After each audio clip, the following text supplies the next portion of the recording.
The Boy and the Heron is the 25th and perhaps final film from acclaimed Studio Ghibli. Unless you've been living under a rock, you don't need me to explain much about this legendary studio. Over almost 40 years, Ghibli has produced some of the most popular and successful Japanese animated movies, both in Japan and globally.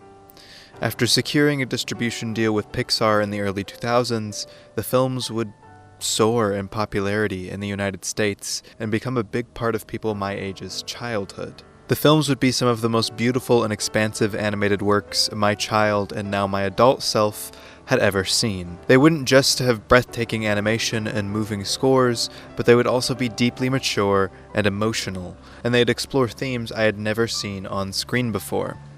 Living in post-war Japan, losing parents, and being burnt out. There was also something unique about the movies, and while not all of them are my favorite things in the world, there's a reason that Ghibli movies are as popular as they are. They've made for themselves a kingdom. A shining visage of painstakingly tall towers and terraces of glowing light beneath hand-drawn suffering. But Hayao Miyazaki, one-third of the founders of Ghibli and director of some of their most beloved works within the studio, despite making warm and incredibly sweet works about childhood, mostly reflects on his own childhood with sadness, famously so. Miyazaki has said time and time again how much his work is suffering for him, and how much the weight of his past, growing up in post-war Japan himself, and even his present of getting older and trying to make art and be a father, weighs on him. Goro Miyazaki, Hayao's son, claiming that their relationship was always strained. Hayao being obsessed with his work when making films, making him largely an absent father. Goro would attempt to connect to his father through the medium of film, and has now directed 3 of Ghibli's films, each heavily criticized by his father and by audiences at large. His recent Earwig and the Witch, often being called the worst thing Ghibli has ever done, even by me in my Ghibli ranking video. It felt like the walls of this great castle, the pillars themselves, were crumbling as Hayao went into retirement yet again after his 2013 movie The Wind Rises. The building blocks of the studio were in place, the legacy and love were there, the animators and the audience were desperate and hungry for more of the films that made them cry, that made them laugh and love and grow. But they seemed to shake, to crumble, to falter. Hayao would come out of retirement yet again to make The Boy and the Heron. He's quoted in saying, いろんなものをいっぱい持たなきゃいけなくなったから大きくなっちゃった。だけどまあもういいんですよ。心配になることないですか、スタジオのスタジオの将来はもうはっきりしてますよ。やっていけなくなります。それはもう目に見えてる。それ心配しててしょうがないです。どうにもならないです。ジブリなんて困ってさ、飛行機の名前で思いついてジブリとか言ったんだから。有名人だからね。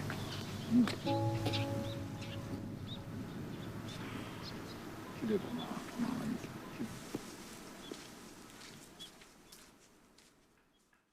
On its simplest of reads, The Boy and the Heron is about the nature of Ghibli, about legacy and the need for kingdoms to crumble. The film follows Mahito, an angst-filled boy who lost his mother in a fire while she was hospitalized, and moves across country as his dad marries his mom's sister. Mahito is angry and sad, and doesn't want to accept his new mother or the situation they're in, and feels guilt over not being there to save his mother. But things change when he finds a mysterious heron that keeps terrorizing them on their estate. He follows the heron into an old abandoned tower where the heron claims that he can meet his mother, and where his stepmother also gets lured into this tower supposedly designed by his mad great-uncle, where his own mother once disappeared when she was a girl. This leads him into a fantastical world of beauty and danger. In its perfect form, the world is a beautiful, balanced place, giving life to new souls in the world. but this place has not remained as his great-uncle has gotten older. The introduction of real-world species into this place where they did not belong messed up the balance of the world. Everything is starving. All the side characters, save for the two humans Mahito finds, Himi, his young mother when she got lost in the tower, and Kiriko, a young version of one of the elderly women working at their estate, are desperate birds who try within all their might to eat Mahito simply because they have nothing else to eat. The world of beauty as it was designed to be contains the memories and losses of previous worlds and lives, and the spirits of those who once were, and the rebirth of those who are to come. Throughout the trials and tribulations Mahito faces in his journey to find his mother, and soon also to get his stepmother, Mahito faces off against humanoid parakeets. Again, starving and attempting to eat the humans, but also intelligent and organized people. People with culture and a ruler, one who wishes to control Mahito's great-uncle, the creator of the world, for the poor living conditions that they have, for the failing of the world, and the increased conflicts. Mahito is also brought before his uncle, seeing the world he has made represented by a series of building blocks that must be stacked together every day, or the world will fall apart. But Mahito sees that the blocks are filled with malice, and refuses. During the final conflict, when the king of the parakeets and Mahito both find themselves again in the garden of the old man, he has allegedly collected blocks free from malice for Mahito to continue to build the world with. But Mahito again refuses, recognizing the scar of an injury he gave himself at the beginning of the movie out of angst and hate, and that he himself has malice in him, and if he builds with the blocks, even ones free of malice, the result would be the same. He says instead that he must try to love the world he's actually from, and the people in it, and learning that malice is everywhere in the world. All experience it. The world is full of hurt and suffering, but that his mother and his new mother both have to wake up and face this anyway. The Parakeet King then tries to build from them, but they fall apart, and the fabric of the delicate world crumbles. The tower shakes, the earth bemoans the pain of death, and people run in terror. The people escape back to their own times, and even the parakeets get to return to the real world, where they can go back to being regular birds, and they can eat and live. Mahito warns his mom that one day she will burn up in a fire, and she faces that world all the same, happy to live the flawed life that will come her way. It's not hard to make the connections between this story and the legacy of Ghibli, and between the relationship of Goro and Hayao, and between the fate and history of Ghibli. To some extent, this movie is Hayao acknowledging that even though he handed the keys of his kingdom of madness to his son, the way he did it was unfair. The relationship already had malice in it, and trying to fix a crumbling world reaching the end of its life would never work. People would not take a new Ghibli, and Goro shouldn't have the weight of that on his shoulders. Ghibli will crumble. Ghibli will fall, but that doesn't mean that Goro is unloved or unworthy of love, that his projects are meaningless, or that it was even his responsibility to save Ghibli or continue it. Miyazaki is letting his world go, just like he said he would someday. And now, he's trying not to put that in the hands of anyone else. It is his world, his dream, and ultimately his malice. But life continues. It is just a fantasy place, after all. When Ghibli crumbles for good, the real world will not end. Real life, mundane, hard-to-live life will carry on. War and death and love and birth will continue. It was always just a temporary place, and there was some beauty in that, wasn't there? 最後のカットなんですよ。楽しいですか？楽しくない。これはだって君は生きねばならないってこう言ってんだから死なないんです。話変わったんですよね。もう絵コンテ通りじゃないんです。直子は生きてって言ってるんですよ。生きてって言ってないんですよ。だから長い反問の挙句セリフが今決まったんです。Now, I could end the video right there. In fact, previous drafts of this video that I've been working on pretty much since the movie came out did finish right there. I would go more in-depth into the Ghibli documentaries and the relationship between Goro and Hayao, and kind of make it this grand video about legacy and fatherhood. But over the years, that just didn't feel right. That wasn't my story to tell, and it felt too simple for this movie. Like, to only view it from this reading cuts off the true depth of the story. So now we'll ask the question of what this movie says to the outward legacy of Ghibli, to the thousands of people who made Ghibli into kingdoms within their own lives, who expressed their artistic ideas and processed emotions and losses through these movies. What does it say to them in the face of the end? On a larger scale, this movie isn't about Goro and Hayao. I'm sure some of that relationship was intentionally put into the film, but it wasn't directly in the text. The movie also isn't about Ghibli, although I'm sure Miyazaki's feelings towards his crumbling empire were definitely part of the writing process that started all the way back in 2016. But these are all lenses through which you could view the film historically. Effective and emotional ones that were partially responsible for me crying in the theater when I first watched the movie. But as the years have gone on and the world has gotten much crazier and I've lived more life, on my most recent rewatch, I found myself crying for something else. Crying as I saw Mahito, a young boy overcome with grief and anger over a world he has no control over, hitting his own head with a rock, letting malice slip into his world. Crying as I felt the weight for the fantasy world. It's unlike any other Ghibli movie in its approach to escapism.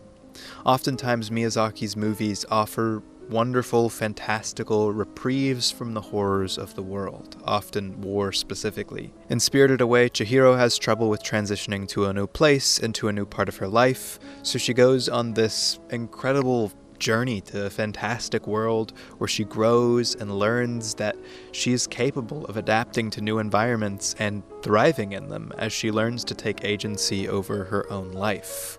Howl's Moving Castle, while more directly about a war-torn world, still offers a magical family of support to deal with the fascist marchings of the world.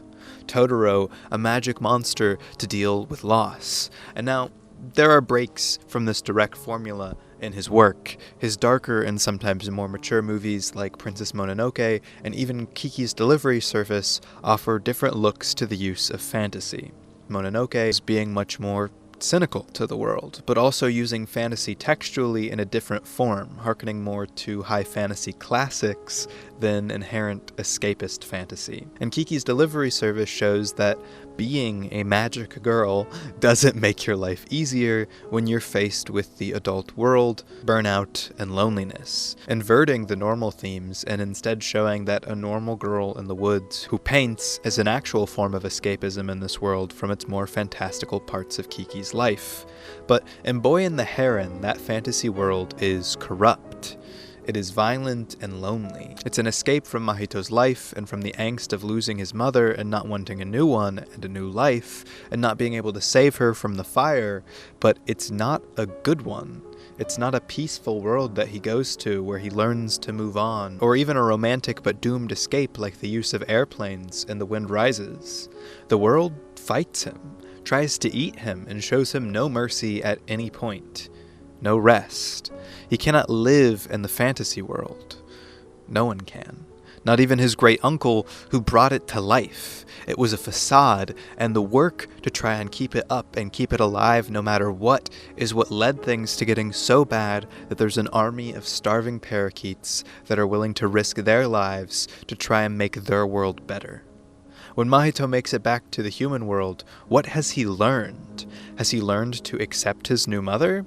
Not really, per se. Has he grown in agency? Well, agency wasn't something that he ever seemed to struggle with, as we could see with his fight against the Heron, and the fact that he went to the tower in the first place. He doesn't effectively learn anything in terms of practical growth and like digestible little life lesson chunks. He learns that his malice will never go away, that the world's malice and hate won't go away, that the fire of the world, the hungry throats of the world will burn on, will stay hungry, will eat and fear, but that doesn't make the world evil.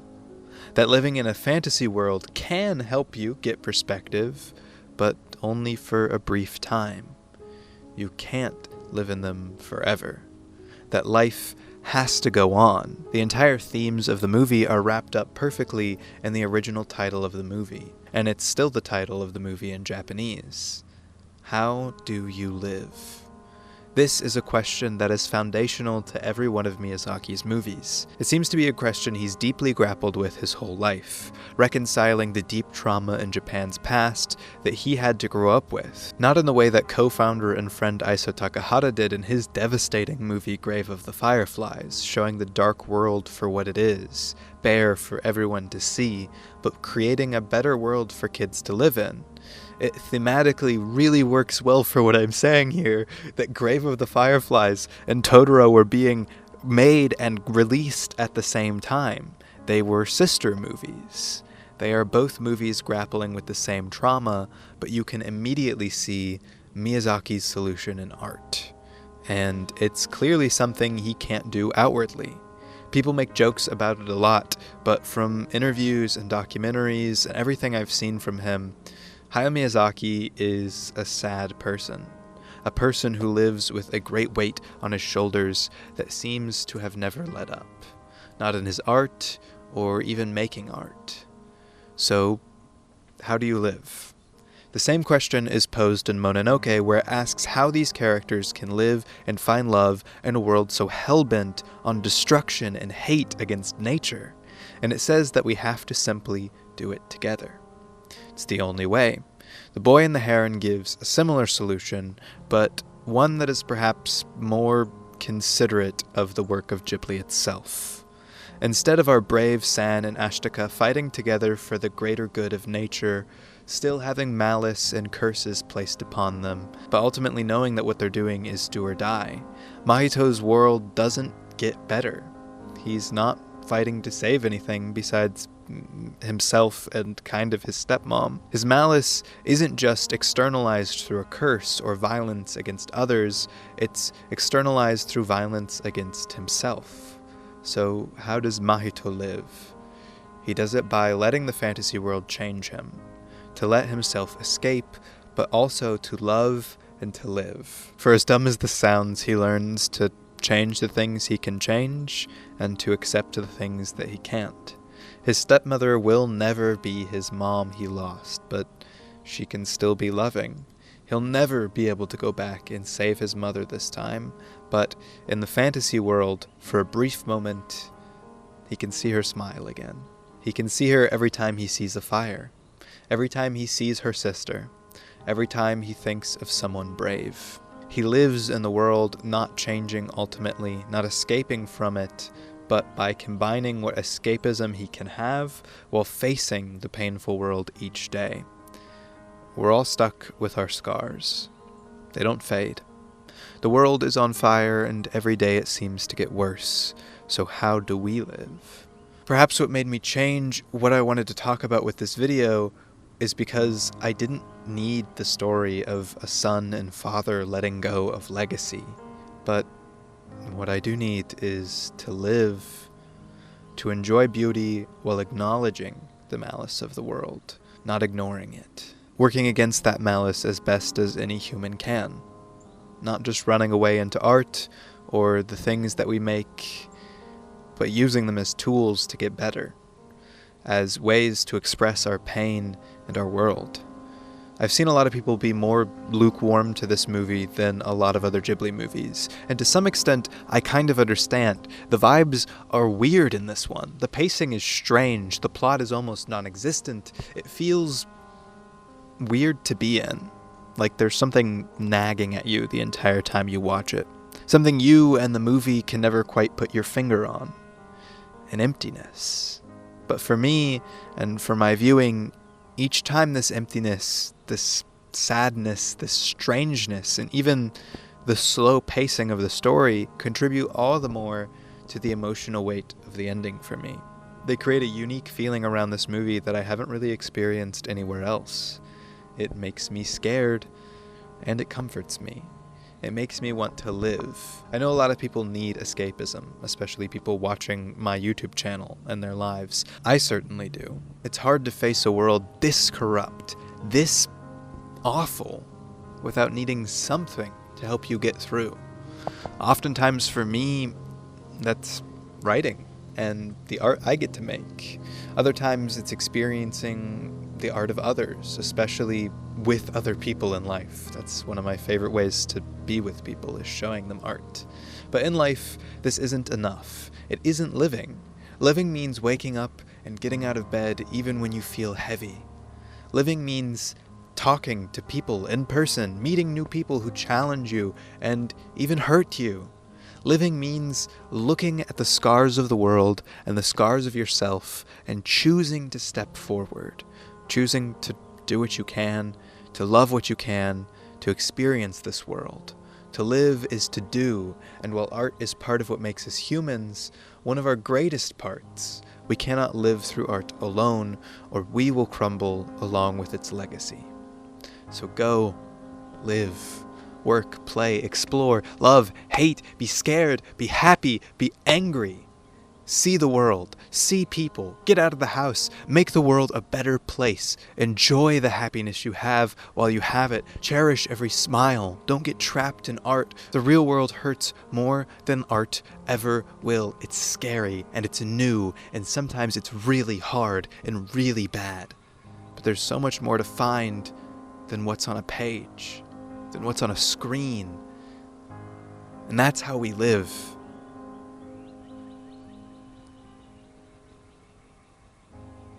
By being in the world. 基本的に子どもたちにこの世は生きるに値するんだということを伝えるのが自分たちの仕事の根幹になければいけないというふうに思ってきました。